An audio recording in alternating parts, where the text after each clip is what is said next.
नमस्कार, स्वागत है आप सभी का न्यूज 21 में।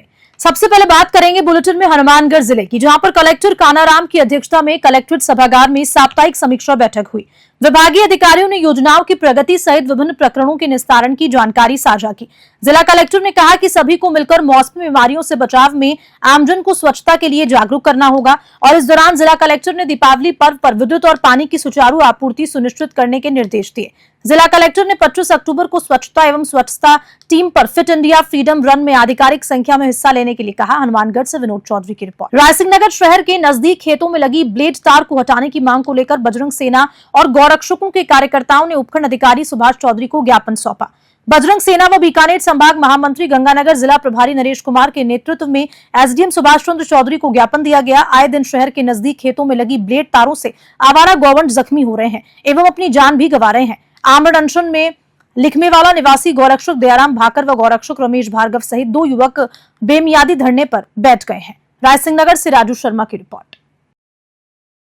रायसिंह नगर बजरंग सेना टीम और गौरक्षा संगठन दोनों ने मिनी सचिवालय के बाहर ब्लेड वाली तार हटाने के लिए धरना लगाया है और 2 गौ भगत आमरण अनशन पर बैठे हैं। जब तक ब्लेड वाली तार नहीं हटेगी तब तक धरना प्रदर्शन और आमरण अनशन जारी है और मंगलवार शाम तक हमारी मांगे पूरी नहीं हुई तो हम बुधवार को जल भी त्याग देंगे। जय श्री राम, जय गौ माता। हनुमानगढ़ में टेररिज्म से अधिक खतरनाक नाको टेररिज्म है। नशा देश को अंदर से खोखला करता जा रहा है। परीक्षा में कम अंक आने वाले परिवार में झगड़े की वजह से युवा नशे सीख रहे हैं। नशे की आखिरी मंजिल मौत है और ये कहना है हनुमानगढ़ जंक्शन स्थित महात्मा गांधी राजकीय विद्यालय कैनाल कॉलोनी में अध्ययनरत कक्षा 9वीं की छात्रा पारुल जांगड़ का। उन्होंने सोमवार को नशा मुक्त भारत मानस अभियान के तहत आयोजित विशेषज्ञ वार्ता में विचार रखे अपने। और इस दौरान जिला कलेक्टर कानाराम ने कहा कि विद्यार्थियों का सीपीयू खाली है, इसमें जो भी भरा जाएगा वही फीड होगा। बच्चों को हम जैसा दिखाएंगे वो वैसा ही बनेंगे, इसलिए पेरेंट्स नशे जैसी बुराइयों को छोड़े, बच्चों को उज्जवल भविष्य संवारे। हनुमानगढ़ से विनोद चौधरी की रिपोर्ट। उनका क्या? तो सबसे पहले आप सब बच्चों को पता होना चाहिए कि नशा एक बीमारी, क्या है? बीमारी। और बीमारी का क्या कहता है? इलाज। उसको घर पे लेके नहीं गए। आज आपको बुखार आएगा तो कहाँ जाओगे? डॉक्टर के पास। और नशा करने वाला कहाँ जाना चाहिए? डॉक्टर के पास, जो साइकेट्रिक डॉक्टर उनके पास है। तो जैसे मैंने कहा कि बीमारी है और बीमारी का इलाज संभव है लेकिन बहुत कठिन इसलिए कि लिया और तुरंत आना, तो छोड़ोगे तो कुछ दिन शारीरिक और मानसिक पीड़ा हो। जो इंसान, जो बच्चे, जो युवा नशा कर रहे हैं, अगर उनमें दृढ़ इच्छा शक्ति है तो ही वो छोड़ पाएंगे। कोई बाहर से आकर व्यक्ति उनको नशा नहीं चला सकता। तो आज आप सभी जिनके परिजन नशा कर रहे हैं, घर जाकर अपने माता पिता से, जो भी परिजन नशा कर रहे हैं, उनसे बातचीत करिए और उनको बताइए कि आज हम इस तरह एक कार्यशाला में गए थे और हमें बताया गया कि नशा एक बीमारी है, इसको छोड़ाया जा सकता है। इसके लिए आपको डॉक्टर के पास जाना चाहिए और हमारे जिला अस्पताल में और अलग-अलग सीएससी और पीएससी जो सानिया टीबी पीडीओ अस्पताल है, वहाँ पर समय-समय पर ऐसे कैंप लगाए जा रहे हैं और उन कैंपों के माध्यम से नशे से छुड़ाने के बारे में जानकारी दी जाती है। तो ऐसे अगर आपको कोई परिजन है तो आप उनको लाइए, उनको वहाँ दिखाइए और उनको नशे से मुक्त करने का प्रयास करिए। तो मेरे ख्याल से मैं यही अपनी वाणी को विराम दूंगा। आपसे बात करने के लिए मेरे पास में बहुत सारे विषय हैं, लेकिन आज चूंकि नशा हमारा प्रमुख विषय था और मैं उम्मीद करूँगा कि आप सभी लोग जाकर अपने अपने अभिभावकों से इस अभियान के बारे में जरूर चर्चा करें। आगे अन्य लोगों को नशे के बारे में बताने के लिए प्रेरित करेंगे। मैं शिक्षा विभाग और सभी विद्यार्थियों को ढेर सारी शुभकामनाएं देता हूँ। जय हिंद, जय भारत। सिरोही जिले के माउंट आबू के उपखंड अधिकारी गौरव रविंद्र सालुखे ने टोल नाके निरीक्षण कर हेटमिजी गांव में हो रहे अवैध निर्माण का जायजा लिया और निरीक्षण के दौरान एसडीएम ने सफाई निरीक्षक फर्स्ट टीम को मौके पर बुलाकर कार्रवाई करने के लिए दिशा निर्देश दिए और विभिन्न स्थानों पर पड़ी बजरी एवं कंक्रीट तथा निर्माण संबंधित सामग्री एवं सरिया को जब्त करने के आदेश दिए। साथ ही साथ जहां अवैध निर्माण हुआ उसे भी तोड़ने के लिए दिशा निर्देश जारी किए। वहीं माउंट नाके पर एक जीप में लाई जा रही है 50 टाइल्स की पेटियों को भी उपखंड अधिकारी द्वारा कार्रवाई करते हुए निर्माण सामग्री को जब्त किया गया है। आपको बता दें कि माउंट आबू में दीपावली के पर्व को देखते हुए पर्यटकों को हो रही परेशानी को देखते हुए सभी प्रकार के डंपर, ट्रैक्टर एवं छोटे पिकअप वाहनों को आगामी आदेश तक प्रतिबंध किया गया, जिसके कारण आ रही अवैध सामग्री पर रोकथाम की कार्रवाई जारी है। माउंट आबू से किशन दहिया की रिपोर्ट। टोंक जिले की बनेठा उप तहसील मुख्यालय पर पुराने पंचायत भवन के समीप संचालित अन्नपूर्णा रसोई का सोमवार रात्रि को जिला परिषद अधिशासी अभियंता शैलेंद्र कुमार ने औचक निरीक्षण किया। इस दौरान एक्सीएन ने सादगी का परिचय देते हुए अपना टोकन कटवाया और टेबल पर बैठकर एक आम आदमी की तरह खाना भी खाया। इस दौरान सभी व्यवस्थाएं पूर्ण पाई गई। अधिशासी अभियंता ने बताया कि इस रसोई में घर जैसा ही स्वादिष्ट और पौष्टिक खाना बनता है। निरीक्षण के दौरान कंप्यूटर ऑपरेटर मौजूद रहा। वहीं भवन की दीवार पर डे वाइज भोजन मेनू भी लिखा हुआ था। कुल मिलाकर अन्नपूर्णा रसोई संचालक वाकई में अपना फर्ज सही तरीके से निभा रहे हैं। टोंक से राजेश सैन की रिपोर्ट। हम कुछ काम देखने आए हुए थे तो मेरे मन में ख्याल आया कि शाम को 6 बज गए, अन्नपूर्णा रसोई का शाम का डिनर का समय हो गया है। तो मैंने हमारे डब्ल्यू साहब को कहा कि वहाँ पर आज भोजन करने का मेरी इच्छा है, तो आप भी मेरे साथ चलिए। तो डब्ल्यू साहब और मैं यही देखने आए थे। एक्चुअली बनेठा रसोई के बारे में जब हम ऑनलाइन देखते हैं तो हमको बहुत सारे बच्चे जनरली उसमें नज़र आते हैं। तो कई बार इनसे कहा भी हमने कि भाई बच्चे बहुत ज़्यादा आपके यहाँ आते, तो आप इस तरह से। जब मैंने यहाँ आके देखा तो सभी सीटों पे कम से कम 7-8 बच्चे बैठे हुए थे। तो मतलब मेरे मन में संतोष हुआ कि हाँ, यहाँ बच्चे खुद आके खाना खाते हैं।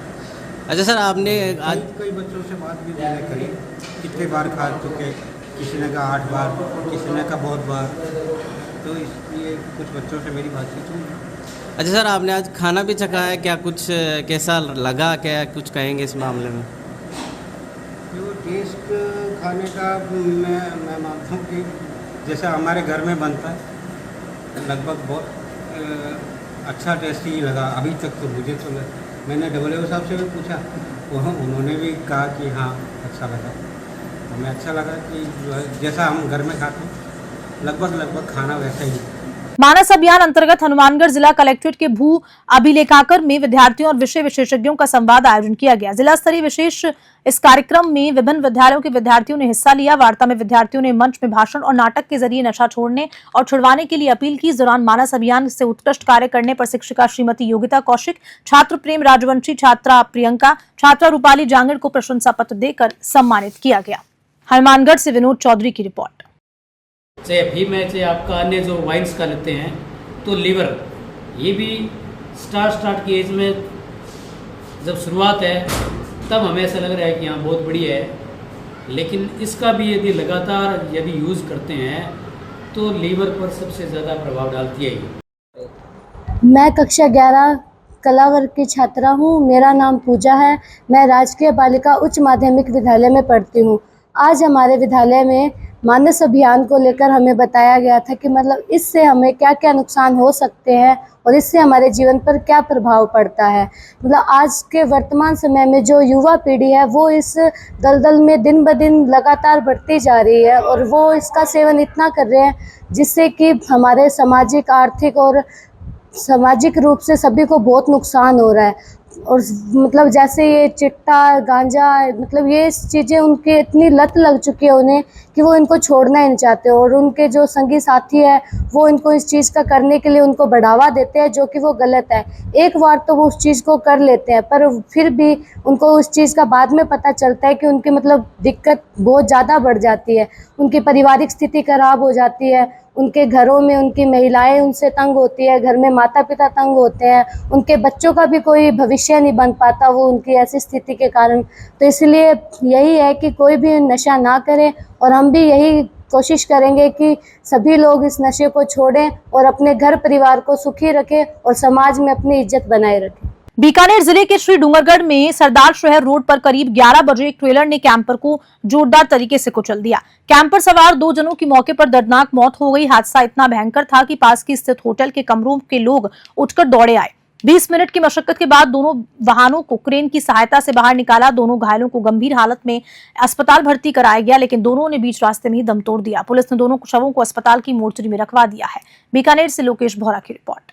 राजस्थान कांग्रेस ने उपचुनाव में बिना गठबंधन मैदान में उतरने का फैसला किया है। आपको बताते चलें कि प्रदेशाध्यक्ष गोविंद सिंह डोटासरा ने कहा कि उपचुनाव में हम किसी से गठबंधन नहीं कर रहे, हम 7 सीटों पर चुनाव लड़ेंगे। कांग्रेस वॉर रूम में सोमवार को 7 विधानसभा सीटों पर पैनल तैयार करने और गठबंधन के मुद्दे पर कोऑर्डिनेशन कमेटी की बैठक हुई।